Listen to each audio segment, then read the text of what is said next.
RAM को random access memory कहा जाता है। कोई भी एप्लीकेशन आप खोल रहे हैं, स्टोरेज डिवाइस से पहले सारा डेटा रैम में आता है और रैम फिर सीपीयू को देता है और सीपीयू उसको प्रोसेस करके जीपीयू के थ्रू डिस्प्ले में भेजता है। रैम को वॉलेटाइल मेमोरी कहा जाता है कि ये जब पावर आता है सिस्टम में, जब आप ऑन कर रहे हैं सिस्टम को, तो वो तुरंत एक्टिवेट होता है और तुरंत उसमें डेटा आने लगता है। काफी high speed read write speed होता है रैम का।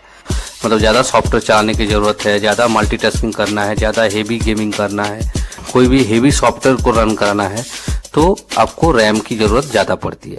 अभी मेनली DDR4 और DDR5 मैक्सिमम सिस्टम में आपको देखने को मिलेगा।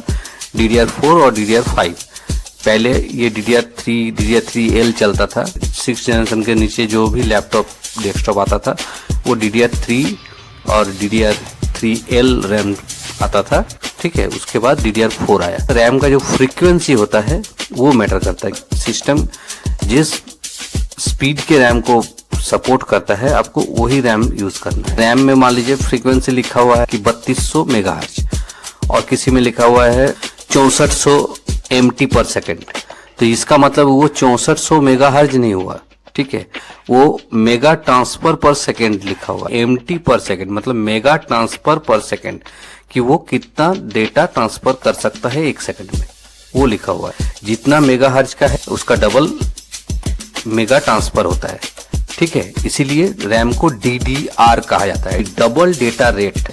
तो DDR3 मतलब हो गया 3rd जनरेशन का रैम, DDR4 मतलब 4th जनरेशन का रैम, DDR5 मतलब 5th जनरेशन का रैम।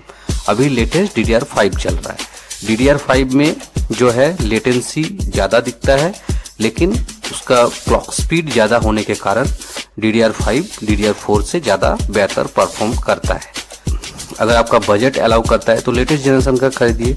अगर आपका मदरबोर्ड में अगर DDR5 का स्लॉट दिया गया है तो DDR5 लगेगा, उसमें DDR4 नहीं लगेगा। अगर DDR4 का स्लॉट दिया गया है तो DDR5 नहीं लगेगा।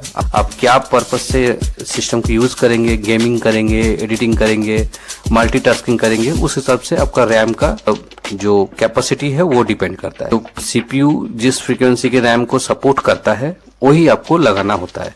अगर आप अलग फ्रीक्वेंसी का रैम लगाएंगे तो मल्टीपल इशू आपको दिखने लगेगा। मान लीजिए 2400 मेगाहर्ट्ज का सपोर्ट करता है आपका CPU और आपने लगा दिया 3200 मेगाहर्ट्ज का, तो वो 2400 मेगाहर्ट्ज में ही चलेगा, वो 3200 मेगाहर्ट्ज में नहीं चलेगा।